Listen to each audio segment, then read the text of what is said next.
Foreman, and Hoya Vargas. In the non-participant category, 2011 Hall of Fame inductee, Joe Cortez.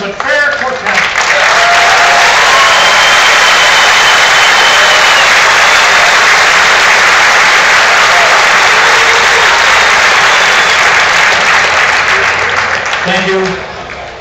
I want to thank the fans here today, because without the fans, we're nobody. So applaud yourselves for that. First of all, I want to say that boxing for me was a blessing in disguise. I never dreamt in my wildest dream that I'll be up here talking to you from the International Boxing Hall of Fame as an inductee. My colleagues that are being inducted with me today are very special to me as well, because I have a little bit of everything that they've done, their accomplishments in boxing. I've been involved with them at one level or another. Mike Tyson, I refereed 9 of his fights throughout his career.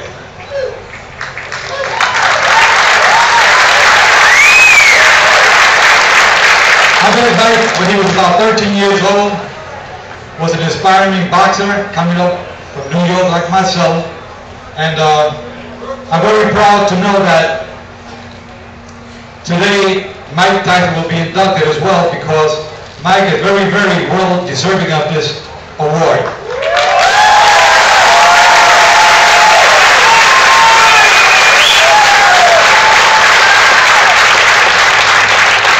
Next to Mike is none other and Mr. Boxing himself, Sylvester Stallone.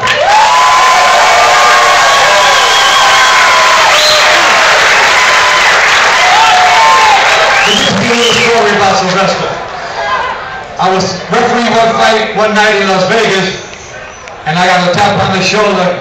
Sylvester and Sugar Ray Leonard were sitting together, and Sylvester told me, "Joe, we have a show coming up, The Contender, and I want you to be the referee for some of the fights on the show."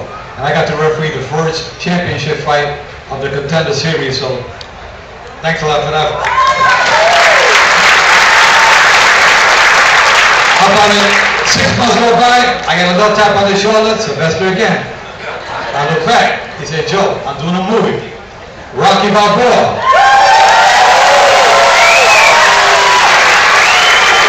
He says, I want you to be my referee for that movie." And I'll thank him for that as well.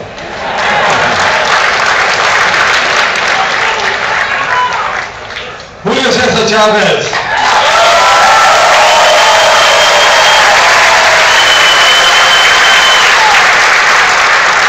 I've had the honor of refereeing one of the greatest fighters of all time, and one of the greatest fighters out of Mexico. I refereed Julio about 5 or 6 times, with the largest crowd in boxing history in Mexico City, with 132,000 fans. That was unbelievable. Julio, congratulations.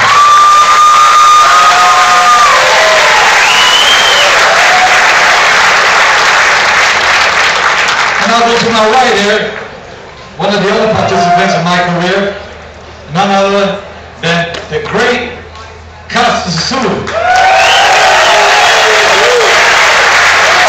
And I refereed Casu on numerous occasions, and it was an honor to referee Casu, because he was a fighter that had a lot of spirit, determination, and became one of the greatest fighters in his division. Great round of applause for Casu. And to his right, Nigel Bernstein, one of the great trainers of all time. I've been involved in about 5 or 6, 7, 8, 9 of his fights with his fighters that he was working with when I was refereeing. So we want to thank Nigel Bernstein for your induction as well today.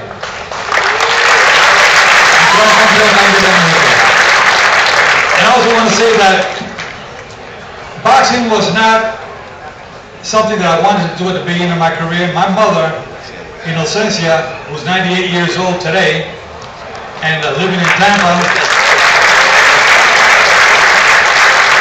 I really want to thank her for making me the person that I am today, brought me up the right way, born and raised in Spanish Harlem from a broken home, but my mom did a great job raising 4 boys, and we did the right thing.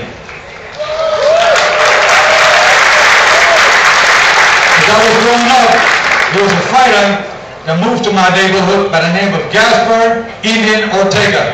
Can you please stand up? Come on.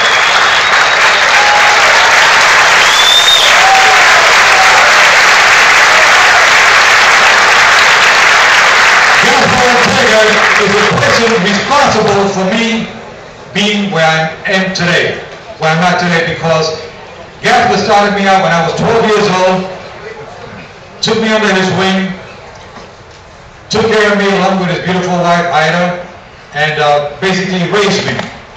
So those of you that do not know, I was raised by a Mexican who was like my father to me, and did very well. Gaspar, I take off my hat to you. Thank you, and I love you for what you've done for me.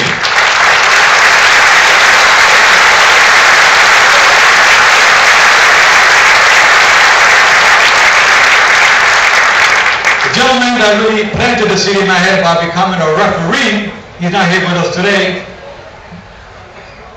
His name is Pat Mashier.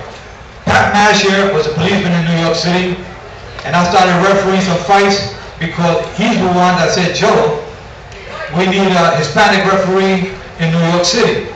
The only one around was the great Tony Perez. And I said, gee, you know, that wouldn't be a bad idea. He said, how do I get started? He said, I'll get you started with the PAL, Police Athletic League.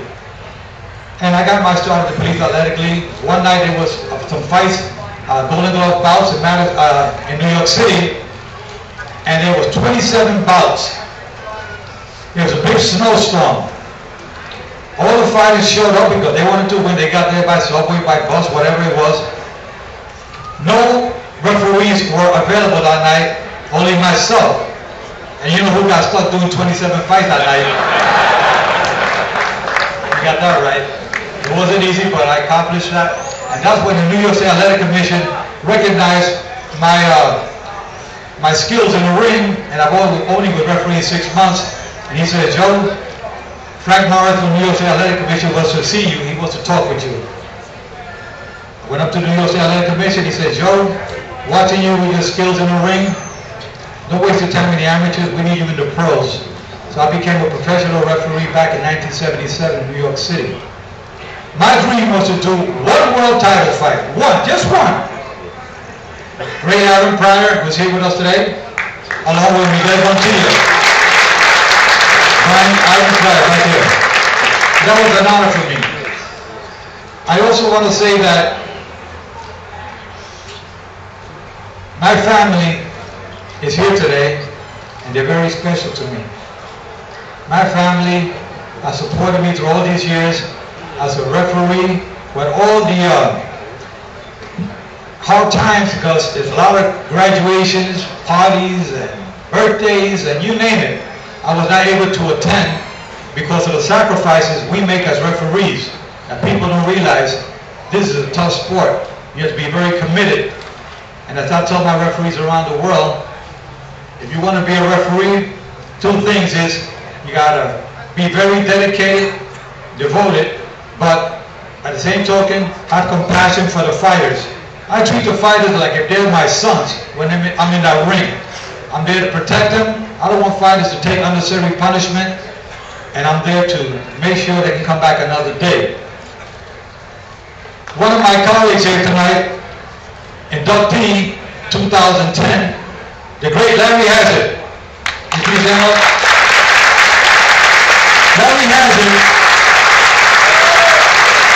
Larry Hazard was my buddy when I started as a referee. We used to talk to each other 5, 6, 7 times a day.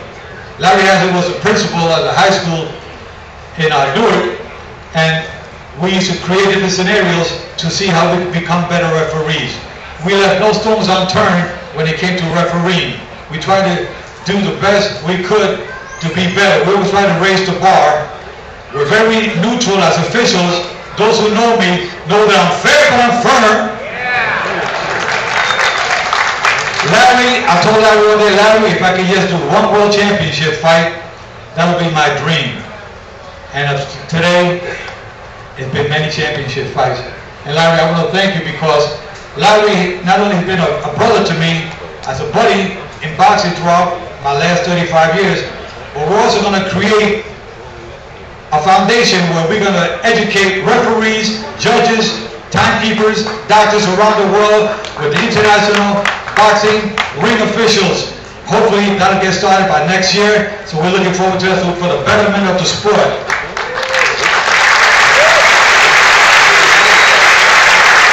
I also want to thank Teresa and Tomas, who has helped me with my production company. We work with kids at risk. We have a program called Want to Be Champion. We want to make all the kids around the world champions in life. Not necessarily in boxing, but in life. And with that said, thank you. God bless you all.